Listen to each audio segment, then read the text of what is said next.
Welcome, everyone. Today, we are jumping into one of the most foundational and, frankly, mind-bending stories from the mystical heart of the Zohar. It's a story all about how a single moment of cosmic tension, a single tiny problem, actually created the entire rhythm of our world.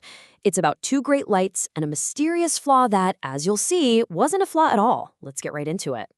So everything kicks off with this one little line from the fourth day of creation. And the entire cosmic drama, all of it hinges on one seemingly simple word, which the original Hebrew uses in the plural, great. The verse says God made the two great luminaries, not one great and one small, but two great ones. And that single word, that little detail, is the entire mystery we're going to unpack today. And to really get to the bottom of this, we're going on a journey through the four layers of meaning, what the sages call the pardes. We'll start with the plain, simple story, then we'll peel back the layers to the allegory, and finally, we're going to dive deep into the mystical secret to see how this ancient text is actually describing the very architecture of our reality. Okay, so let's start at the surface level, the pshat, the plain meaning. I want you to just imagine this for a second. Picture a primordial sky. But instead of the sun we know, picture two of them. Two equally massive, equally brilliant sources of light, just bathing this brand new world in a constant, undifferentiated, blinding light. The Zohar is absolutely emphatic on this point. It says that at the very moment of their creation, the sun and the moon were born in a single union, and they ascended together in a single greatness. They were twins, perfect equals, each one shining with its own immense, self-generated light. Can you imagine? There's no day, there's no night, there's just an eternal, shadowless noon. And this slide right here captures the whole event. The text of Genesis itself creates this incredible tension. See, it starts by calling them both great, but then, just a few words later, it calls one the great luminary, and the other the small luminary. So, wait a minute. Something happened. A fundamental shift occurred. That primordial, perfect symmetry was shattered, and in its place, we got the hierarchy of light we see every single day. The question is, why? And that why is what takes us from the what to the how. We're shifting gears now, moving into that second level of meaning, the allegorical hint, where this story about cosmic physics suddenly becomes a cosmic drama, with characters, with dialogue, with real motivation. So let's just state the question clearly, because this is the key that unlocks the entire narrative. How can two things both be great if one is now, obviously smaller than the other? The sages looked at this, and they didn't see a contradiction. They saw evidence of a story that happened in between the lines of the verse. And here it is. This is the turning point. The Midrash reveals that the protagonist of this whole drama was the moon itself. In this state of perfect equality, the moon actually turned to the Creator and voiced this fundamental principle of reality. Master of the universe, it says, it is not fitting for a single monarch to use two equal crowns. A single kingdom just can't have two equal rulers, two sons, two kings. It creates a universe without hierarchy, without order, and ultimately a universe that just can't function. Now, this next part is so crucial. God's response wasn't a punishment. It wasn't, "How dare you?" The Creator simply said, "Go and diminish yourself." And the Zohar uses this incredible phrase for it, "Ezirat karma." She diminished herself. This wasn't a demotion. This was a voluntary act of self-contraction, of humility. In order to create a functional system, the moon chose to become the receiver.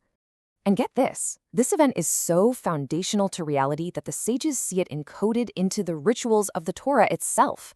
The special offering that's brought on every new moon, the Seir Rosh Hodesh, is understood mystically as an act of cosmic rebalancing. It's almost like the Creator is saying, I know this diminishment was necessary for the world to exist, and so we're going to acknowledge and elevate that sacrifice for all time. It's incredible. So this act of self-diminishment, which on the surface looks like a huge downgrade, was actually the single most important event for the creation of a dynamic, living, breathing world. And here's the new cosmic order it created. The broken symmetry created two totally distinct roles. The sun became the great luminary, the undisputed ruler of the day, a powerful symbol of giving. And the moon became the small luminary, the ruler of the night, a symbol of receiving, its light now a beautiful but totally dependent reflection. A hierarchy was born. And with that hierarchy came the birth of something we completely take for granted: time itself. I mean, think about it. Before the diminishment, you just had stasis, an eternal noon. But now you have a dynamic interplay. The sun's rule created day. The moon's rule created night. The moon's waxing and waning gave us the week and the month. This single event literally set the clock of the universe ticking. All right, now we're going deeper. We're moving into the sod, the secret, where the sun and moon are no longer just astronomical bodies floating in space. In this layer, they're revealed to be symbols, avatars for these vast cosmic principles. Two of the divine emanations or sephirot that literally form the blueprint of all reality. So, in the language of Kabbalah, the sun corresponds to a spiritual dimension known as Zir Anpin, and the moon corresponds to the final sephira, Malhut, or kingship. And their relationship? It perfectly mirrors the one we just described. Zir Anpin is the ultimate archetype of the giver, and Malhut is the ultimate archetype of the receiver. So to get a handle on this, think of Zerin Anpin as the part of the divine system that transmits energy. It represents the 6 emotional attributes, things like love, discipline, harmony, and its whole job is to channel the abstract, infinite light from above into a form that's more structured, more relatable, something the lower worlds can handle. And Malchut, or kingship, is the final destination. Its absolute defining characteristic, as the Zohar states over and over, is that it has no light of its own. It is pure receptivity. Its entire function is to receive that flow from Zeir Anpin and then manifest that divine plan into our concrete reality. It is the divine presence in our world. Okay, to make this really concrete, let's use a modern analogy. Think about it like a cosmic server-client architecture. Zeir Anpin, the sun, is the main server. It's processing the divine will and transmitting this constant stream of data. And Malchut, the moon, that's the client. That's your laptop or your phone.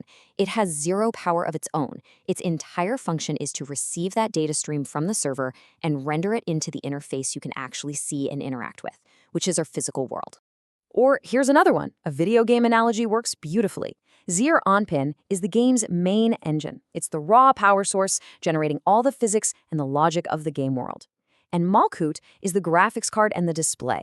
It takes all that raw power from the engine and it renders it into the visible, interactive world that you actually get to play in. It's totally dependent, but it's absolutely essential for the game to even be experienced. Okay, so we've got the what, the how, and the deep mystical parallel. But we still haven't touched the deepest why. Why did the moon feel this need to contract in the first place? What was the internal motivation behind this universe-altering decision? This brings us to the absolute core mechanism of creation. The mystics identify this driving force with a single word, busha, often translated as shame. But we have to totally redefine this term. This isn't embarrassment like when you trip in public. In Kabbalah, busha is a powerful metaphysical force. It's that profound existential discomfort that arises from pure, unearned reception. It's the feeling of getting a gift so huge you could never, ever repay it. The mystics have a name for this, the bread of shame. And the shame, this busha, it's not a negative force. It's a creative one. It actually initiates a 4-step process. First, the moon, as Malchut, becomes aware of this unequal flow. It knows it can't give back as much as it's getting. That awareness is busha. Second, in response, it performs an act of tzimtzum, or contraction. It pulls back. Third, this very act of pulling back creates a kli, a vessel. Before it was just being flooded with light. Now it has form, it has boundaries. And fourth, only now, as a defined vessel, can it truly receive the sun's light in a structured, sustainable way, without being totally annihilated by it. So the crucial takeaway here is that this whole dynamic establishes the most fundamental polarity in all of existence. The relationship between the mashpia, the giver, the influencer, and the makabel, the receiver, the acceptor. And this isn't just about the sun and moon. This is the blueprint for the relationship between a teacher and a student, a parent and a child, you name it. All of reality is built on this necessary, beautiful asymmetry of giving and receiving. And this brings our entire journey to its amazing climax. We've seen that what looks like a flaw, a diminishment, a moment of shame, was actually a brilliant, necessary step. And now we can finally understand its ultimate purpose. The flaw is the function. Let's use one last analogy, cosmic engineering. In that primordial state of chaos, the divine light was just flowing with an intensity that the early structures, the early vessels couldn't handle. The result was a cosmic system overload, the Kabbalists call the shattering of the vessels. So the moon's diminishment, that was the brilliant engineering solution. It established a primary-secondary system, a controlled step-down flow of energy from giver to receiver. It prevents a system crash and allows reality to actually be built. So this one foundational defect is the source of literally everything that makes our world what it is. It creates hierarchy, which gives us order. It establishes dependence, which creates relationships. It gives birth to time, to cycles, to rhythm. And maybe most importantly, it gives us our purpose. Because the mystics teach that the moon is destined to one day be restored to its full glory. And our spiritual work, tikkun, is to participate in that process of repair, of healing the very cosmic breach that allowed our world to exist in the first place. Which leaves us with a final, massive thought to chew on. The initial state of perfect symmetry, it was a state of perfection, for sure, but it was also a state of pure stasis. Nothing could happen. Nothing could grow. So is it possible that this cosmic flaw, this moment of contraction born from discomfort, is the very imperfection that makes everything else, life, time, growth, and the entire human journey of return, not just possible, but meaningful? Thank you for joining us for this complete journey through the Pardes. We hope these ancient truths help you and your family improve your own dimensions this week. If you enjoyed this full chapter deep dive, please like, subscribe, and share which part of the journey touched your soul in the comments. We'll see you in the next chapter.